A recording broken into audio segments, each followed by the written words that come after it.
नमस्कार विद्यार्थी मित्रों, आज हम चैप्टर नंबर 3 ख्याति में अधिक लाभ की पद्धति के बारे में जानकारी प्राप्त करेंगे, जो है पद्धति नंबर 3 और उसके स्टेप हैं टोटल 6 स्टेप में ये सवाल सॉल्व होता है और 6 स्टेप में इसके सूत्र आपको दिए गए हैं। स्टेप नंबर 1 है विनियोजित पूंजी।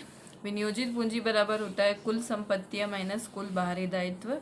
कुल संपत्तियां और कुल बाहरी दायित्व आपको सवाल में दे रखा होगा, तो कुल संपत्तियों में से कुल बाहरी दायित्व माइनस करेंगे तो आएगी हमारी विनियोजित पूंजी। स्टेप नंबर 2 है अपेक्षित मुआवजा दर। जो सवाल में आपको दिया होगा, प्रतिशत में दिया होगा जो दर।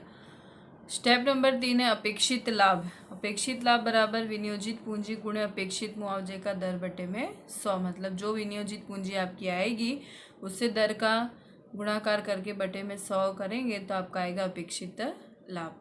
फिर स्टेप नंबर 4 है औसत लाभ।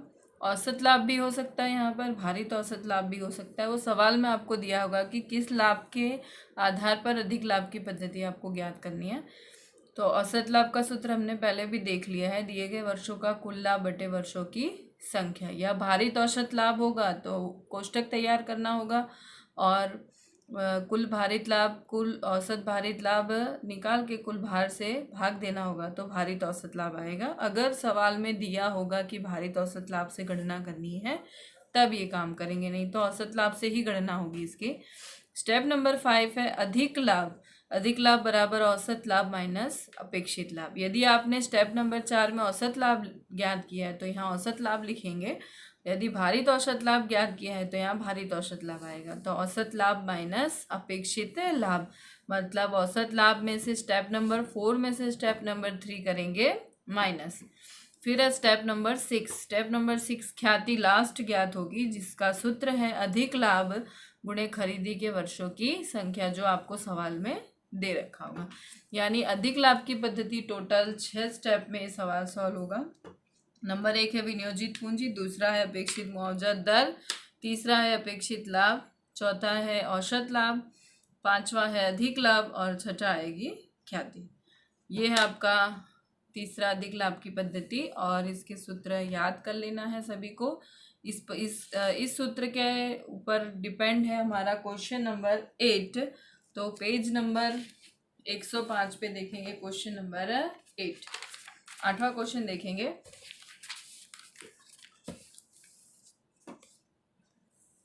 पुष्पा, प्रतिभा और क्वेश्चन नंबर 8 देखेंगे। पुष्पा, प्रतिभा और भावना एक साझेदारी पेढ़ी के साझेदार हैं। वे अपना लाभानी 3-2-1 के प्रमाण में बांटते थे, उसे बदलकर 1:1:1 करना निश्चय किया, इसलिए ख्याति का मूल्यांकन करना निश्चित किया।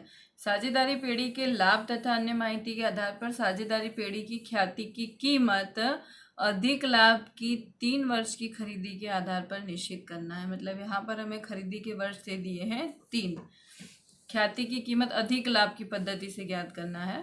तो अधिक लाभ की पद्धति हम यहाँ पर लगाएंगे, यानी 6 स्टेप में हम सवाल गिनेंगे। अब देखते हैं सवाल में कौन कौन सी विगत हमको दे रखी है, कौन कौन सी एंट्रियाँ हमको दे रखी हैं। तो सबसे पहले आपको दिया है संपत्तियाँ, दायित्व दिया है, अपेक्षित मुआवजे का दर दे रखा है और वास्तविक लाभ आपको दे रखा है। मतलब इन सब चीज़ों पर से आपको ख्याति की गणना करनी है अधिक लाभ की पद्धति से। तो सबसे पहला पॉइंट क्वेश्चन नंबर 8 देखेंगे में सबसे स्टेप नंबर 1 आएगा।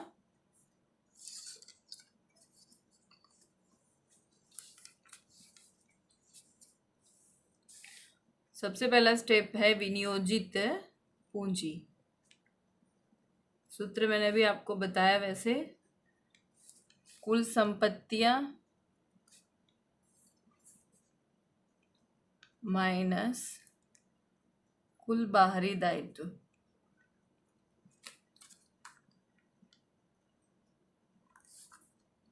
तो कुल संपत्तियां हमको दे रहे 6 लाख, माइनस उसमें से करेंगे 2,50,000, तो कीमत आएगी आपकी 3,50,000। ये हो गई आपकी विनियोजित पूंजी।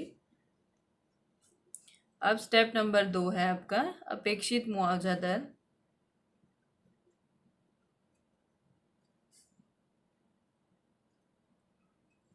जो सवाल में आपको दे रखा है प्रतिशत में 10% यानी 10%। स्टेप नंबर 3 आएगा आपका अपेक्षित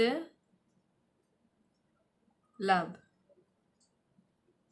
अपेक्षित लाभ बराबर होता है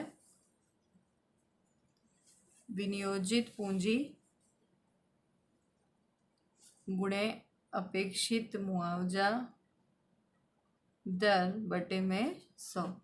सूत्र लिखना प्रत्येक सवाल में अनिवार्य है, क्योंकि सूत्र के मार्किंग आपको बोर्ड में दे रखी है, सूत्र के नंबर होते हैं, इसीलिए सूत्र लिखना जरूरी है। बिना सूत्र के सवाल करना नहीं है। और ख्याति में खासकर विनियोजित पूंजी 3,50,000 आपको दे रखी है, 10% अपेक्षित मुआवजा दर है बटे में 100, तो ये हो जाएगा 35,000।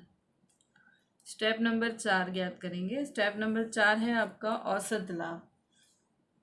सवाल में आपको औसत लाभ से ज्ञात करना है कि भारित औसत लाभ से ऐसा कुछ भी दे रखा नहीं है, लेकिन कुछ नहीं दे रखा है तो हम औसत लाभ से ही इसकी गणना करेंगे। तो दिए गए वर्षों का कुल लाभ बटे वर्षों की संख्या, इसका सूत्र है। आपको लाभ दे रखा है,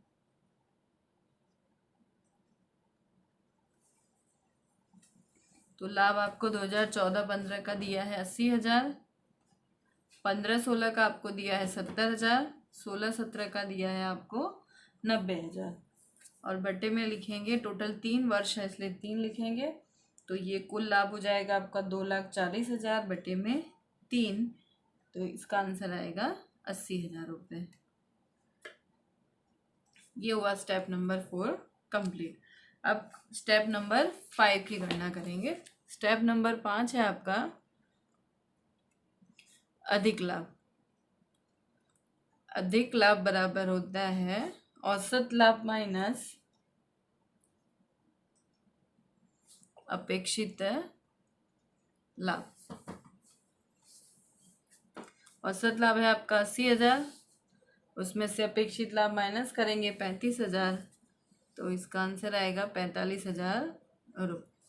अब लास्ट आपका स्टेप है स्टेप नंबर 6 जो है ख्याति। तो ख्याति बराबर होता है अधिक लाभ गुणे खरीदी के वर्ष। तो सवाल में आपको खरीदी के वर्ष दे रखे हैं टोटल 3 वर्ष। अधिक लाभ है आपका 45,000 गुणे में 3, तो आपका 1,35,000 रुपये हो गई टोटल ख्याति। ये आपका आंसर है। इसके टोटल 4 मार्किंग आपको बोर्ड में मिलेंगे। 6 स्टेप में आपका ये सवाल होगा। बस सवाल में ध्यान देना है, अगर आपको यही सवाल भारित औसत से पूछा जाए तो यहाँ पर भारित औसत लाभ की गणना हम करेंगे। तो ये आपका सवाल है अधिक लाभ की पद्धति का सवाल। अधिक लाभ की पद्धति से हम ख्याति कैसे ज्ञात करते हैं वो। अब आगे की पद्धति हम देखेंगे जिसका नाम है पूंजीकृत करने की पद्धति। तो